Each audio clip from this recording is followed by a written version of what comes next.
What up, people? Hope you're enjoying the apocalypse. I'm here to drop some science. Who remembers the Beastie Boys? Shout if you remember the Beastie Boys dropping science. It's the sound of science. Uh, Believe it or not, you all want the sources?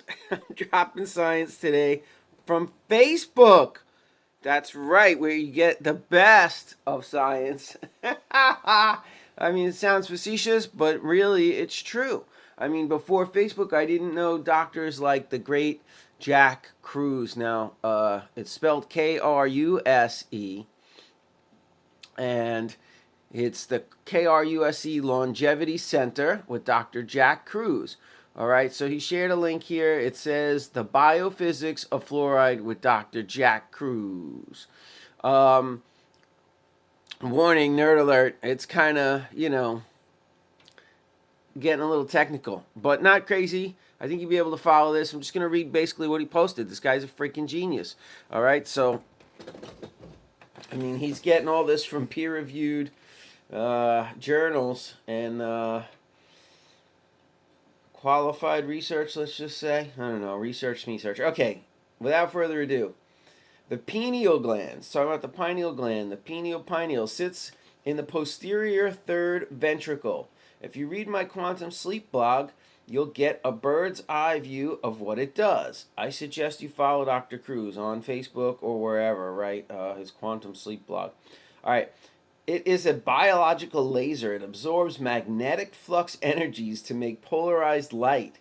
This laser alters the vortex within CSF, cerebral spinal fluid. The laser alters a vortex within the cerebral spinal fluid. Our epidermal cells sense the direction of the vortex to increase the fidelity of the wave signal. Epidermal cells are within a cavity called the third ventricle. Why is this important? Ventricles are filled with cerebrospinal fluid that is 99% an ultrafiltrate of blood plasma. The choroid plexus structures CSF with iodine. The third ventricle has a special size and shape. So just want to interject here. I'm thinking about getting some iodine supplements. I'm eyeballing some from Infowars.com. Anyway, moving on. Ventricles are filled with CSF that's 99% ultrafiltrated blood plasma. Choroid plexus structures it with iodine, and the third ventricle has a special size and shape. If you've been following my OSF 3 through 5 blogs, you'll see I speak about protein size and shape in terms of thermodynamics. Cavities geometry alters thermodynamic possibilities in the same ways by altering sound or fluid waves. For light, the waves are called photons. For cavity waves, they're called phonons. Phonons, yep, there's a Scrabble word for you. Phonons are waves moving through solid matter, either solid or liquid. Here we're talking about liquid water, CSF, cerebral spinal fluid. Different objects with different geometries make distinctive sounds or molecular resonance. Tesla was big on resonance because of the way they vibrate. The sound of the vibration depends upon the shape of the object and the material from which it is made. For musicians, they covet the Stradivarius violins from the last Maunder minimum because the sounds are pure, because the wood from that era is denser due to colder temps for 80 years when the trees were growing in the forest. So in the brain, the story is the same. The surrounding walls of the third ventricle have a specific resonance that changes with temperature. This is why melatonin works at night when light is absent and temperature in the hypothalamus drops 2 to 4 degrees to stimulate sleep. And that's probably part of the reason why colder temperatures help us sleep. Temperature drops at night. Makes sense? This is lost in many neurodegenerative diseases. So I just did a video on autoimmune disease. Boom! Dr. Jack giving us the pearls. All right, so they're losing the resonance, right, due to the shape or whatever. Let's go on here. The configuration of any cavity in the instrument helps determine its particular sound or phonon. Phonons transmit specific energy and information to your hypothalamus. The anterior roof of the third ventricle is where most important parts of your autonomic nervous system are or reside. It is where food and light and dark cycles are coupled or uncoupled depending upon the polarized light or the resonant waves made by the third ventricle, which is loaded with gray matter. Gray matter equals mitochondria. Mitochondria equals magnetism. Whoa, we're getting a lot of magnetism lately, so more mitochondria. That's probably good. From the spinning forehead and varied magnetic moments of free radicals. Interesting. So free radicals says spinning varied magnetic moments of free radicals. Interesting. So yeah, people becoming magnetic maybe has something to do with free radicals. Ask Dr. Jack. All right, just as it does in the cochlea, another cavity, the shape and orientation of red blood cells affect the electromagnetic energy in the blood flow through the organ. There is a deep reason the cochlea is shaped like a snail shell. It is tied to information and energy transfer.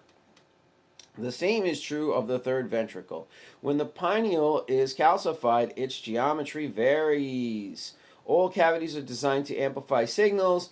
This is why the brain has four ventricles. It captures many electromagnetic waves using these physics, alpha, beta, delta, theta, and gamma waves that work in concert with the electric and magnetic signaling that comes from your environment.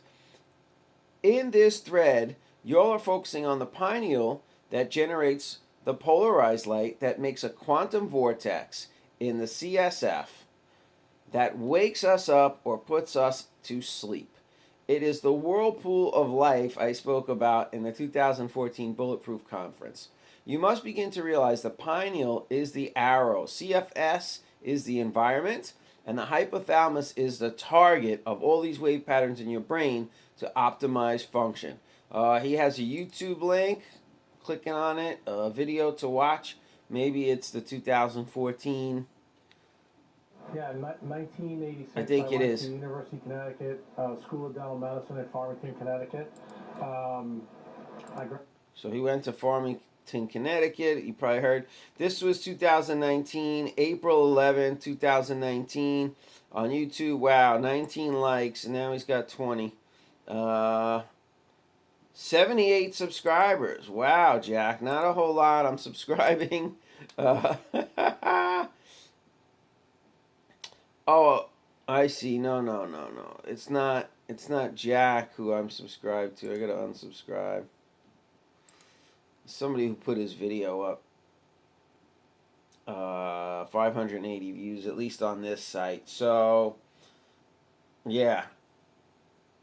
I would think you would have a busier YouTube site, but anyway, it's up. I've seen this video before. In 1990, at the head of my class, went into oral surgery residency at LSU. Yeah, he was an oral surgeon. After I was probably in about, I guess it was 4 or 5 years, then I switched into neurosurgery as part of my oral surgery training.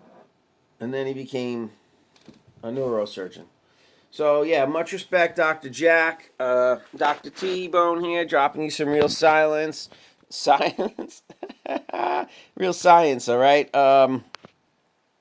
Questions, comments down below. This relates to our overall health model, right? We're talking about circadian biology and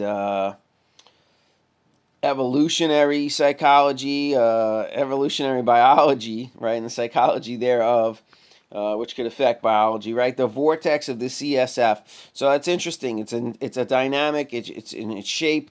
Thinking about the snail shape, it's the Fibonacci sequence, the nature we see all throughout nature. Very interesting. You know, we didn't talk much about that in Cairo school. We spent a lot of time on the brain, but we do not talk too much about this. I mean, Jack kind of ties it all together. It's a little technical what I went over just there, but you know, he's talking about the coupling of food, right, and light and dark. So there's an uncoupling in that, like maybe you're in a polar region, and I don't know, let's say you're up in Alaska in the winter. You shouldn't be eating citrus. You're not going to find an orange grove or grapefruit trees in Alaska in the winter. So when you're eating it, your body doesn't match it up to the light cycle. and the vortex of the CSF. So eating the wrong foods is going to have ionic implications, as well as, heck, if it's affecting the flow of your CSF, that's one model of subluxation. I tend to lean on and think of the electromagnetic model of subluxation, and the flow of electrons and across the nerves from the brain to the body to the brain to block interference, subluxation, less light, and it can also mean less light through the flow of CSF. And literally, the shape of the CSF, and the vortex, and the pineal gland, and these organs changing shape, or even just the flow of the fluid, creating a vortex in its own shape and its own resonance, and phonon waves. Who heard of phonons? So really good stuff. I'm always expanding my grooves with Dr. Jack. I mean, look, we didn't get too crazy. It's not all PhD level. Maybe it is. Maybe it's way over your head. But in time, you'll get it. And you don't need to know all these crazy details. What you need to know is that light is affecting you, and affecting you probably more than what you eat. And it's very important. The light cycles are very important. So my patients know what I'm always preaching: get the lights off at night. All right, just go dark when the sun goes down. Go dark. Pretty simple. If you need light at night, a little red light goes a long way. Avoid the white and the blue, especially. Dr. Jack's always talking about the electromagnetic fields as well. There'll be more to come, all right? I'm not going to make this video too long and blow it up. Just dropping a little science. One more shout to the Beastie Boys.